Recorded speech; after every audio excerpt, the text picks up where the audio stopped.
வணக்கம். ஜெம் செய்திகளுக்காக நான் உங்கள் ஸ்னேகப்பிரியா. இந்திய நேரப்படி மதியம் 1:30 மணி செய்திகள். முதலில் ஜெம் தலைப்பு செய்திகளை காணலாம். மும்பை புனே இடையே இரண்டாவது விரைவு நெடுஞ்சாலை அமைக்கப்படும் என்று மத்திய அமைச்சர் நிதின் கட்கரி அறிவிப்பு. மகாராஷ்டிரத்தில் 1.5 லட்சம் கோடி ரூபாய்க்கு நெடுஞ்சாலை பணிகள் நடைபெறுவதாக பெருமிதம். காமராஜர் குறித்தும் நாடார் சமூகம் குறித்தும் அவதூறு பேசிய முக்தார் அகமதை கைது செய்ய கரிகோல் ராஜ் கோரிக்கை.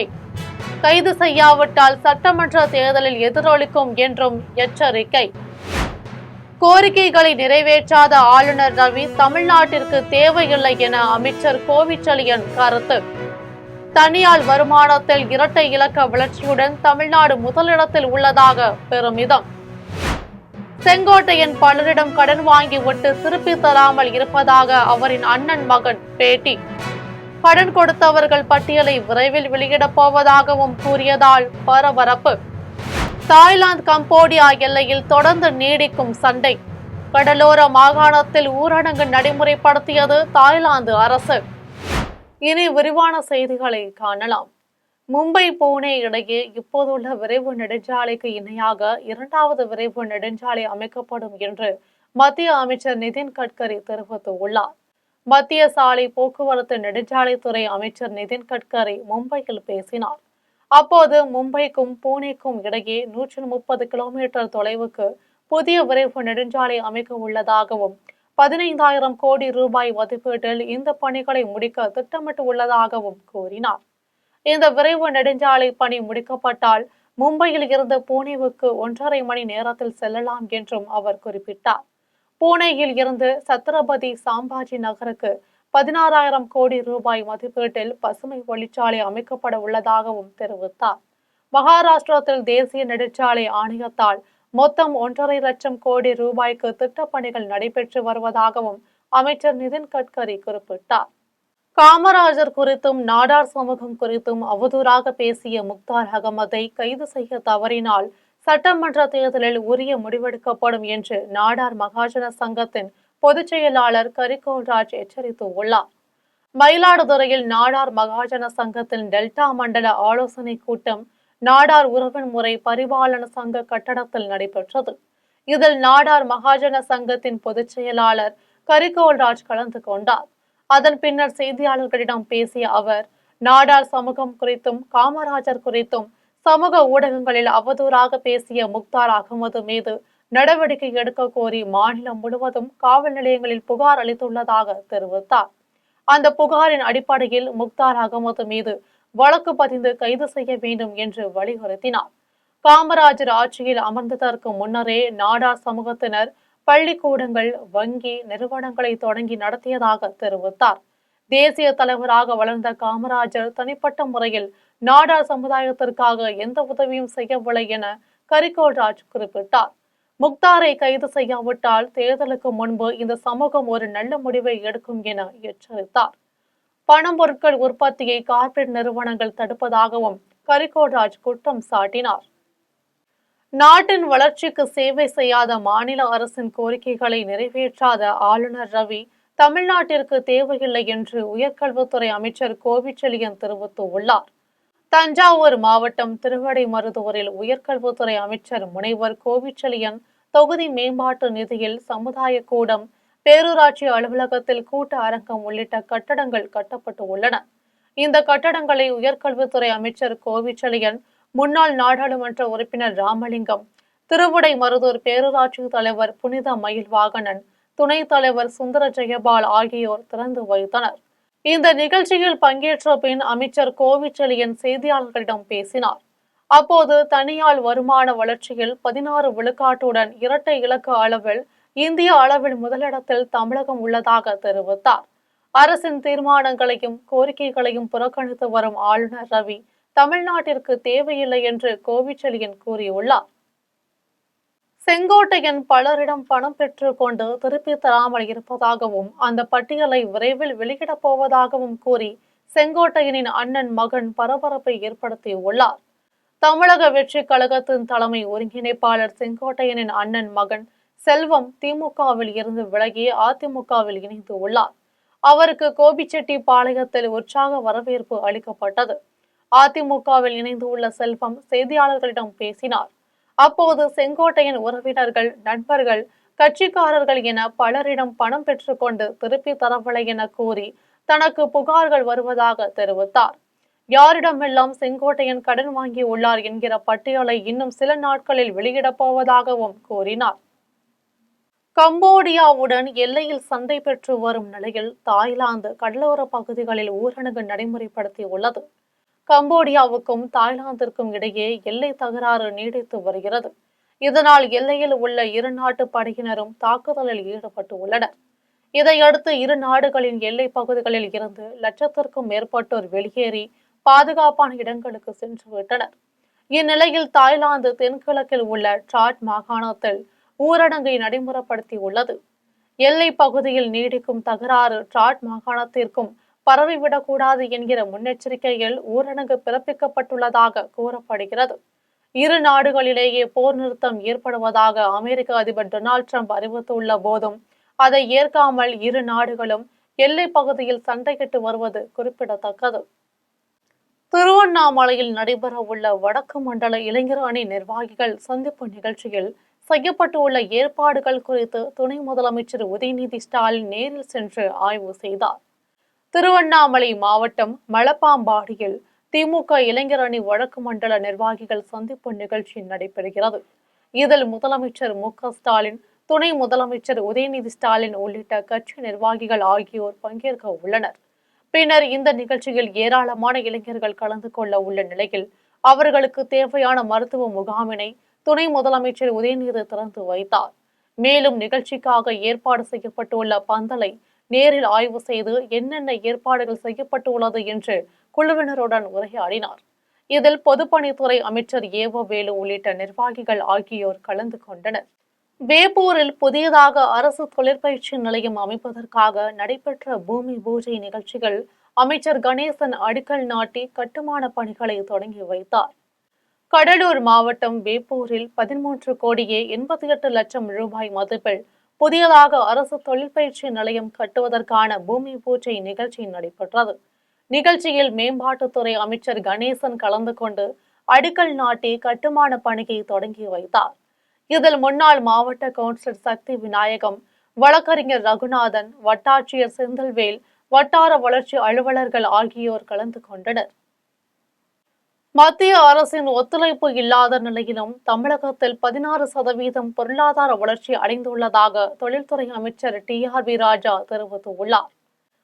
புதுச்சேரி மாநில திமுகவின் வாக்குச்சாவடி முகவர்கள் கூட்டம் நடைபெற்றது. இதில் திமுக மாநில அமைப்பாளர் சிவா தலைமை வகித்தார். இக்கூட்டத்தில் நாடாளுமன்ற உறுப்பினர் ஜெகத் ரட்சகன், தொழில்துறை அமைச்சர் TRB ராஜா ஆகியோர் சிறப்பு அழைப்பாளராக கலந்து கொண்டு வாக்குச்சாவடி முகவர்கள் மற்றும் நிர்வாகிகளுக்கு ஆலோசனைகளை வழங்கினர். இதைத் தொடர்ந்து உடன்பிறப்பே வா எனும் பிரத்யேக செயலி அறிமுகப்படுத்தப்பட்டு அனைவருக்கும் பயிற்சிகள் வழங்கப்பட்டது. இதில் அவைத்தலைவர் சிவகுமார், சட்டமன்ற உறுப்பினர்கள் அனிபால் கென்னடி, செந்தில்குமார், சம்பத் உள்ளிட்ட கட்சி நிர்வாகிகள் பலர் கலந்து கொண்டனர். இதன் பின்னர் தொழில்துறை அமைச்சர் TRB ராஜா செய்தியாளர்களை சந்தித்து பேசிய போது, மத்திய அரசின் ஒத்துழைப்பு இல்லாத நிலையிலும் தமிழகத்தில் மகத்தான ஆட்சி நடைபெற்று மாநிலத்தில் 16% பொருளாதார வளர்ச்சி அடைந்துள்ளதாக தெரிவித்தார்.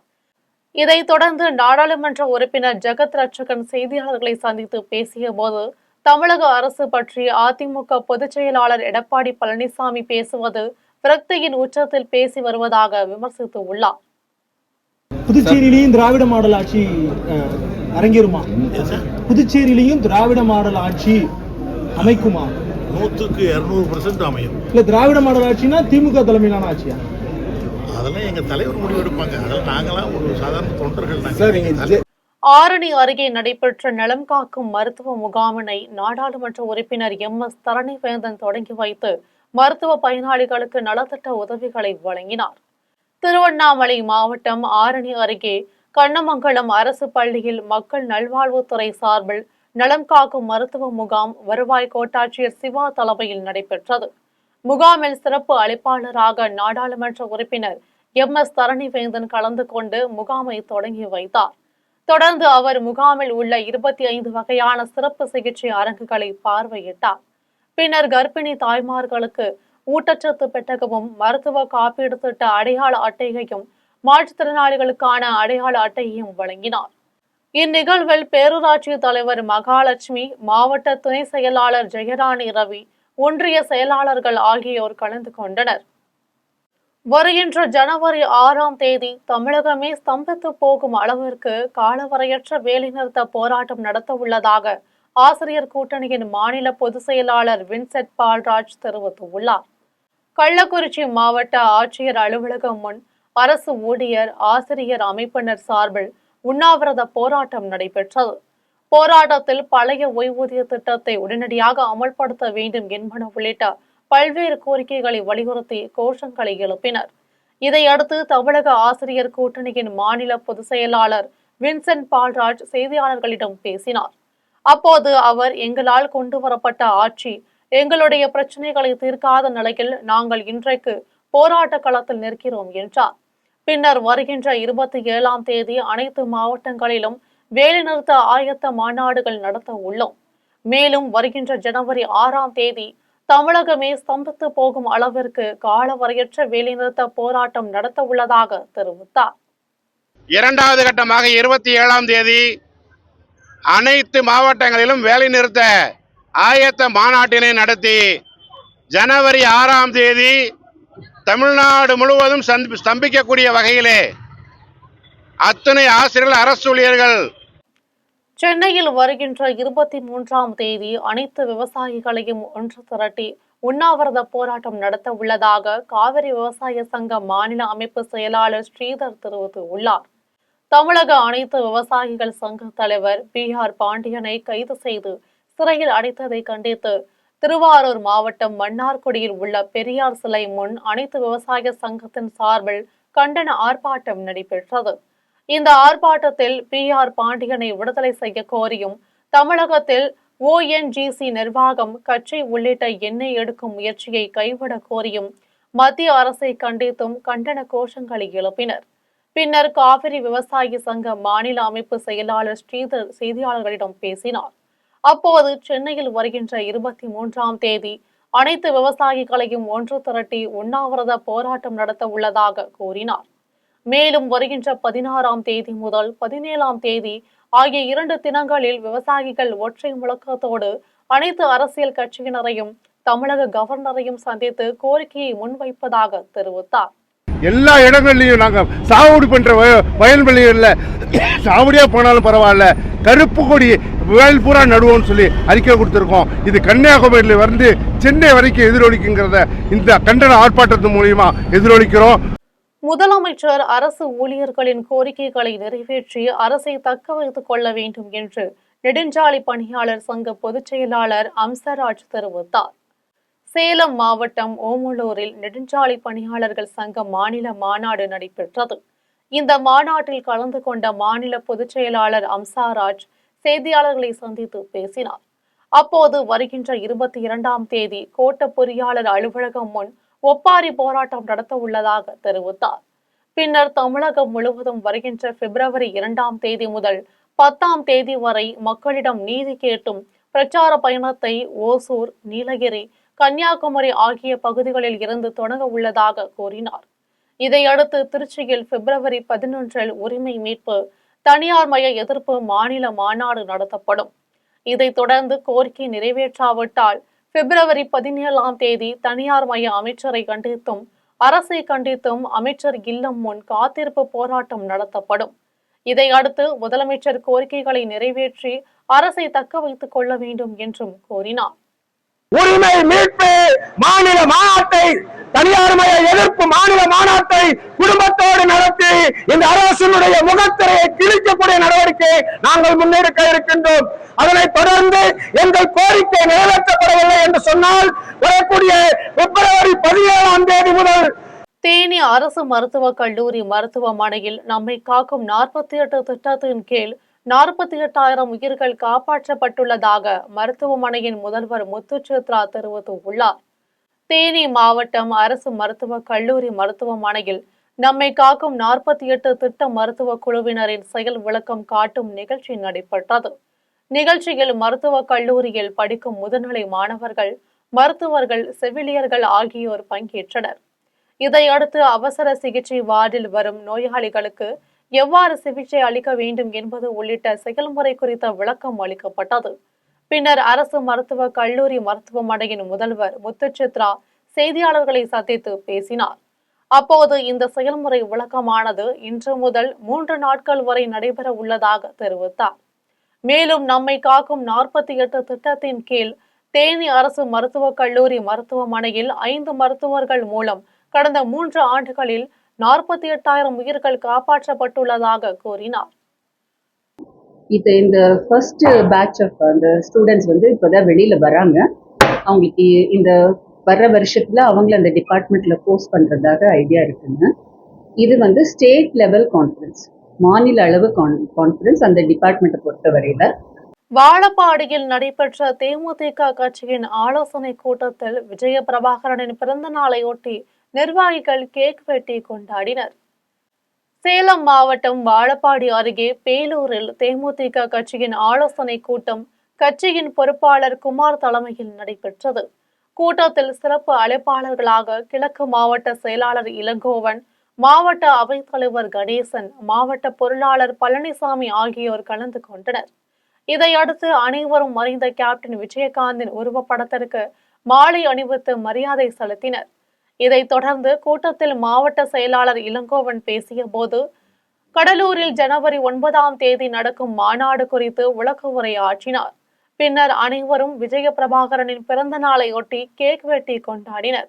இதில் வடக்கு ஒன்றிய செயலாளர் பழனிசாமி, நகர் செயலாளர் சண்முகம் உள்ளிட்ட நிர்வாகிகள் ஆகியோர் கலந்து கொண்டனர். கோவை மாவட்டம் தனியார் கல்லூரி நிறுவனங்கள் சார்பில் இந்த ஆண்டிற்கான மேலாண்மை திறன் விழா நடைபெற்றது. கோவை மாவட்டம் தனியார் கல்லூரி நிறுவனங்கள் சார்பில் இந்த ஆண்டிற்கான மேலாண்மை திறன் விழா நடைபெற்றது. இதன் துவக்க விழாவில் தனியார் கல்வியியல் குழுமத்தின் நிர்வாக இயக்குனர் செந்தில் கணேஷ் கலந்து கொண்டு போட்டிகளை தொடங்கி வைத்தார்.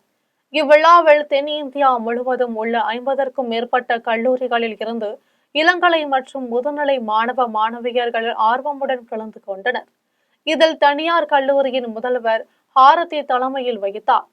இதையடுத்து சிறப்பு விருந்தினராக தனியார் நிறுவனத்தின் இயக்குனர் உதயசங்கர் கலந்து கொண்டு பேசினார். அப்போது பேசிய அவர், சமூகத்தில் மாற்றத்தை உருவாக்குவதில் கல்வி பெரும் பங்கு வகிப்பதாக தெரிவித்தார். இதைத் தொடர்ந்து கல்வி கற்கும் வாய்ப்புகளை சரியாக பயன்படுத்தினால் மட்டுமே சமூக முன்னேற்றங்களை அடைய முடியும் என்று குறிப்பிட்டார். தொடர்ந்து போட்டியில் வெற்றி பெற்ற வெற்றியாளர்களுக்கு கோப்பைகள் மற்றும் பரிசுகள் வழங்கினர். காஞ்சிபுரத்தில் வட்ட சட்ட பணிகள் குழு சார்பில் தேசிய மக்கள் நீதிமன்றம் நிகழ்ச்சி நடைபெற்றது. காஞ்சிபுரம் மாவட்டம் ஒருங்கிணைந்த நீதிமன்ற வளாகத்தில் வட்ட சட்ட பணிகள் குழு சார்பில் தேசிய மக்கள் நீதிமன்றம் நிகழ்ச்சி நடைபெற்றது. இதில் காஞ்சிபுரம் தொழிலாளர் நல நீதிமன்ற நீதிபதி சுஜாதா தலைமை வகித்தார். இந்நிகழ்ச்சியினை வட்ட சட்ட பணிகள் குழுவின் தலைவர் அருண் சபாபதி தொடங்கி வைத்தார். மேலும் இந்நிகழ்வில் மோட்டார் வாகன விபத்து வழக்குகள், குடும்ப நல வழக்குகள் மற்றும் தொழிலாளர் நல வழக்குகள் எடுத்துக் கொள்ளப்பட்டன. இதையடுத்து காஞ்சிபுரம் முழுவதும் எடுத்துக் கொள்ளப்பட்ட வழக்குகள் 569 வழக்குகளுக்கு தீர்வு வழங்கப்பட்டு மொத்த இழப்பீடு தொகையாக 10,99,66,683 ரூபாய்க்கு வழங்கப்பட்டுள்ளது என்று தெரிவித்தனர். இந்நிகழ்ச்சியில் தலைமை குற்றவியல் நீதித்துறை நடுவர் மோகனாம்பாள், கூடுதல் சார்பு நீதிபதி திருமால், கூடுதல் மாவட்ட உரிமையியல் நீதிபதி சந்தியா தேவி, வழக்கறிஞர்கள், பொதுமக்கள் மற்றும் பலர் கலந்து கொண்டனர். மயிலாடுதுறை மாவட்ட ஆட்சியர் அலுவலகம் முன்பு 10 அம்ச கோரிக்கைகளை நிறைவேற்ற வலியுறுத்தி ஜாக்டோஜியோ அமைப்பினர் உண்ணாவிரத போராட்டம் நடைபெற்றது. மயிலாடுதுறையில் தமிழ்நாடு முதலமைச்சரின் 2021 தேர்தல் வாக்குறுதியின்படி அரசு ஊழியர், ஆசிரியர், அரசு பணியாளர்களின் கோரிக்கைகளான பழைய ஓய்வூதிய திட்டம் உள்ளிட்ட 10 அம்ச கோரிக்கைகளை நிறைவேற்ற வலியுறுத்தி ஜாக்டோஜியோ அமைப்பினர் உண்ணாவிரத போராட்டம், வட்டார அளவில் பிரச்சார இயக்கம், காலவரையற்ற வேலை நிறுத்தம் உள்ளிட்ட பல்வேறு கட்ட போராட்டங்களை அறிவித்து உள்ளனர். அந்த வகையில் மாவட்ட தலைநகரில் உரிமை மீட்பு உண்ணாவிரத போராட்டம், மயிலாடுதுறை மாவட்ட ஆட்சியர் அலுவலகம் முன்பு இன்று நடைபெற்றது. ஜாக்டோ ஜியோ மாவட்ட பொறுப்பாளர்கள் இளவரசன், செல்வம், அன்பரசன் மற்றும் ஆதீஸ்வரன் ஆகியோர் கூட்டு தலைமையில் நடைபெற்ற இந்த உண்ணாவிரத போராட்டத்தில் ஆசிரியர்கள் மற்றும் அரசு ஊழியர்கள் 400க்கும் மேற்பட்டோர் பங்கேற்று கோரிக்கைகளை வலியுறுத்தி கண்டன முழக்கங்களை எழுப்பினர். காஞ்சிபுரத்தில் 2021 தேர்தல் வாக்குறுதிகளை நிறைவேற்றிடவும் பழைய ஓய்வூதிய திட்டத்தை அமல்படுத்தவும் ஜாக்டோ ஜியோவினர் உரிமை மீட்பு உண்ணாவிரதம் நடத்தினர். காஞ்சிபுரம் மாவட்ட கலெக்டர் அலுவலகம் அருகே காவலான் கேட் பகுதியில் 10 அம்ச கோரிக்கைகளை வலியுறுத்தி ஜாக்டோ ஜியோ அமைப்பை சார்ந்த 150க்கும் மேற்பட்டோர் இன்று ஒருநாள் அடையாள உண்ணாவிரத போராட்டம் நடைபெற்றது. இந்த ஆர்ப்பாட்டத்தில் மாவட்ட ஒருங்கிணைப்பாளர்கள் கதிரவன், லெனின், நாராயணன், வெங்கடேசன், முருகானந்தம் ஆகியோரது தலைமையில் நடைபெற்றன. மாநில ஜாக்டோ ஜியோ ஒருங்கிணைப்பாளர் முனிவர் மாயவன் துவக்கி வைத்து கோரிக்கையை உரையாற்றிய போது காலி பணியிடங்களை நிரப்பிடவும் இடைநிலை, முதுகலை ஆசிரியர்கள் மற்றும் உயர்நிலை, மேல்நிலை பள்ளி தலைமை ஆசிரியர்களுக்கு ஒன்றிய அரசுக்கு இணையான ஊதியம் உள்ளிட்ட 10 அம்ச கோரிக்கைகளை வலியுறுத்தி ஆண்கள், பெண்கள் என ஜாக்டோ ஜியோ அமைப்பை சார்ந்த சுமார் 150க்கும் மேற்பட்டோர் இந்த உண்ணாவிரத போராட்டத்தில் பங்கேற்று கண்டன கோஷங்களும் எழுப்பப்பட்டது. மாநில ஜாக்டோ ஜியோ ஒருங்கிணைப்பாளர் எஸ். சங்கரபெருமாள், மருதன் ஆகியோர் நிறைவுரை ஆற்றினார்.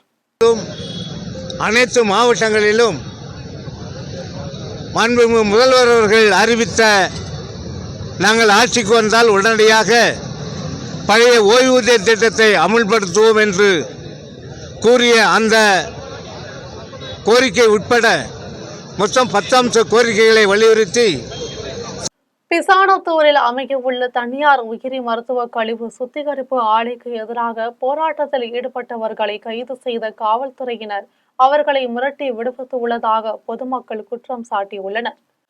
புதுக்கோட்டை மாவட்டம் பிசானத்தூரில் அமையவுள்ள தனியார் உயிரி மருத்துவ கழிவு சுத்திகரிப்பு ஆலைக்கு எதிராக 50 தினங்களாக அப்பகுதியை சேர்ந்த பொதுமக்களும் மருத்துவ கழிவு சுத்திகரிப்பு ஆலை போராட்ட குழுவினரும் காத்திருப்பு போராட்டத்தில் ஈடுபட்டு வருகின்றனர்.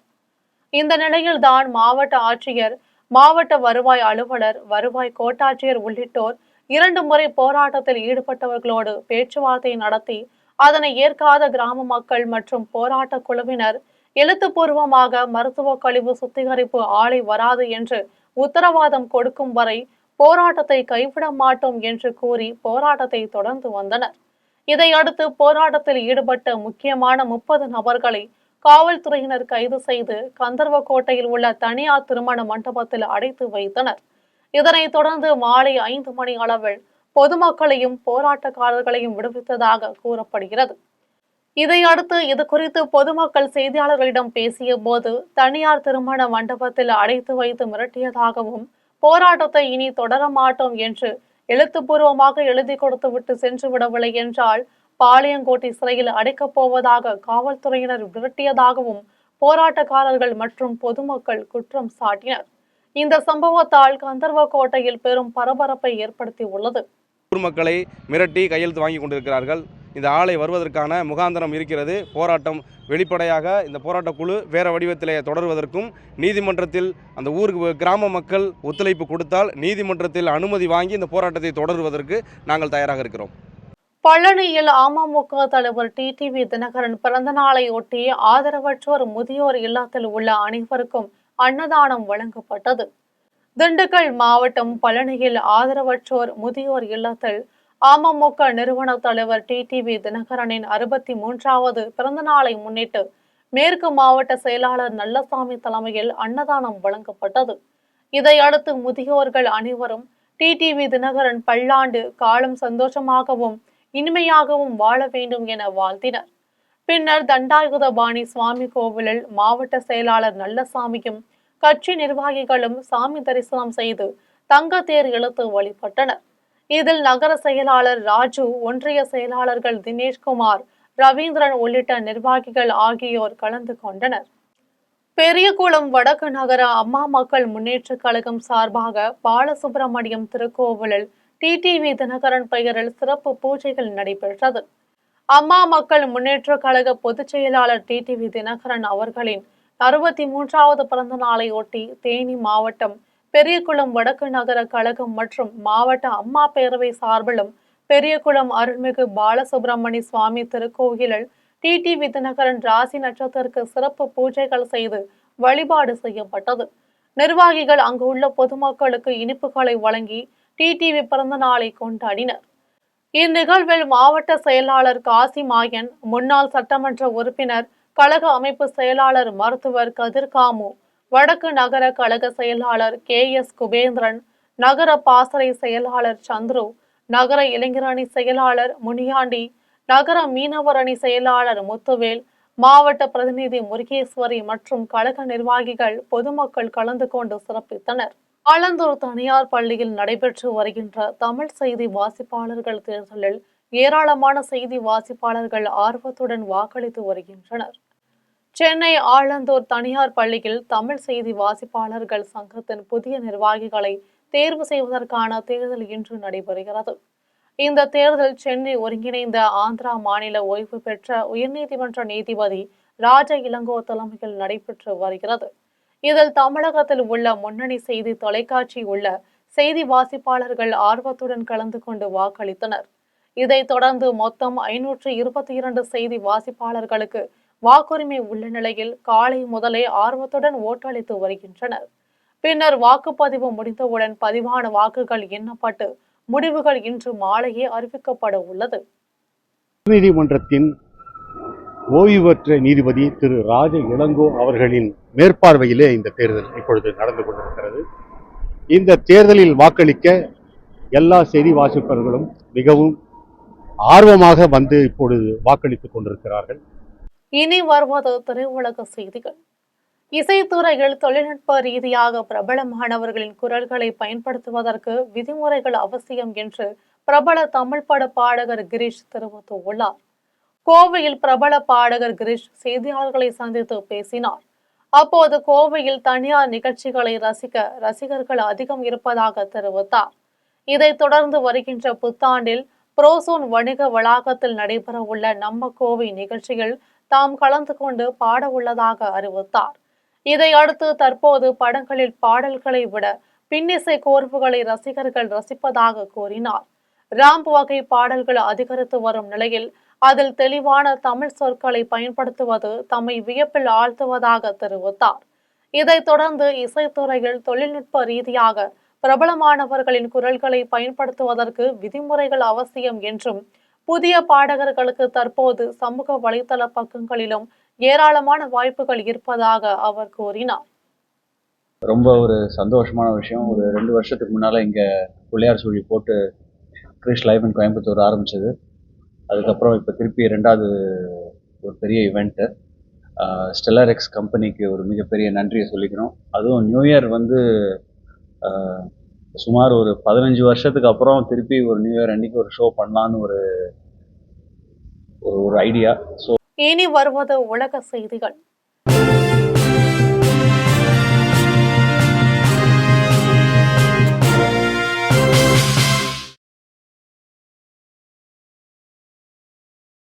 சிரியாவில் IS பயங்கரவாத தாக்குதலில் 3 அமெரிக்கர்கள் உயிரிழந்த நிலையில் பயங்கரவாதிகளுக்கு தக்க பதிலடி கொடுப்போம் என்று அமெரிக்க அதிபர் டிரம்ப் எச்சரிக்கை விடுத்துள்ளார்.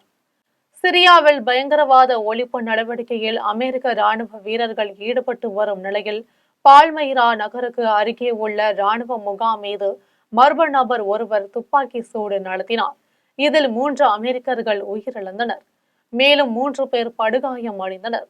இதையடுத்து துப்பாக்கி சூடு நடத்திய நபரை மற்ற அமெரிக்க ராணுவ வீரர்கள் சுட்டு வீழ்த்தினர். இது தொடர்பாக அமெரிக்க அதிபர் டிரம்ப் செய்தியாளர்களிடம் பேசிய போது, சிரியாவில் அரசாங்கத்தின் முழுமையான கட்டுப்பாட்டில் இல்லாத ஒரு ஆபத்தான பகுதியில் IS நடத்திய தாக்குதல் என்றும் இதற்கு தக்க பதிலடி கொடுக்க போவதாகவும் எச்சரிக்கை விடுத்துள்ளார். இந்த சம்பவத்தால் சிரிய அதிபர் அகமது அல் ஷாரா அதிர்ச்சியும் கோபமும் அடைந்துள்ளதாகவும் தொடர்ந்து சிரிய அமெரிக்க படைகளுடன் இணைந்து போராடி வருகிறது என்றார். இனி வருவது விளையாட்டு செய்திகள்.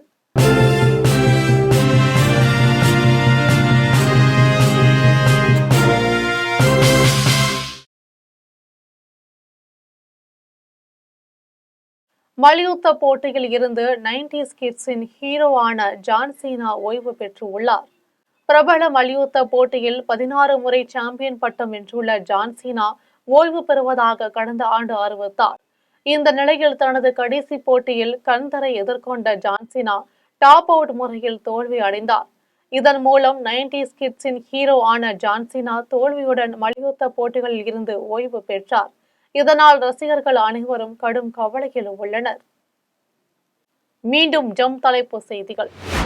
மும்பை புனே இடையே 2வது விரைவு நெடுஞ்சாலை அமைக்கப்படும் என்று மத்திய அமைச்சர் நிதின் கட்கரி அறிவிப்பு. மகாராஷ்டிரத்தில் 1.5 லட்சம் கோடி ரூபாய்க்கு நெடுஞ்சாலை பணிகள் நடைபெறுவதாக பெருமிதம். காமராஜர் குறித்தும் நாடார் சமூகம் குறித்தும் அவதூறு பேசிய முக்தார் அகமதை கைது செய்ய கரிகோல்ராஜ் கோரிக்கை. கைது செய்யாவிட்டால் சட்டமன்ற தேர்தலில் எதிரொலிக்கும் என்றும் எச்சரிக்கை.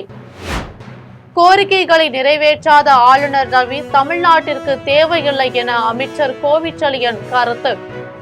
தனியார் வருமானத்தில் இரட்டை இலக்க வளர்ச்சியுடன் தமிழ்நாடு முதலிடத்தில் உள்ளதாக பெருமிதம். செங்கோட்டையன் பலரிடம் கடன் வாங்கிவிட்டு திருப்பி தராமல் இருப்பதாக அவரின் அண்ணன் மகன் பேட்டி. கடன் கொடுத்தவர்கள் பட்டியலை விரைவில் வெளியிடப் போவதாகவும் கூறியதால் பரபரப்பு. தாய்லாந்து கம்போடியா எல்லையில் தொடர்ந்து நீடிக்கும் சண்டை. கடலோர மாகாணத்தில் ஊரடங்கு நடைமுறைப்படுத்தியது தாய்லாந்து அரசு. இத்துடன் ஜம் செய்திகள் நிறைவடைகின்றன. மீண்டும் ஜம் செய்திகள் மாலை 6 மணிக்கு. உடனுக்குடன் செய்திகளை காண gemlive.tv என்ற இணையதளத்தில் இணைந்திருங்கள். நன்றி, வணக்கம்.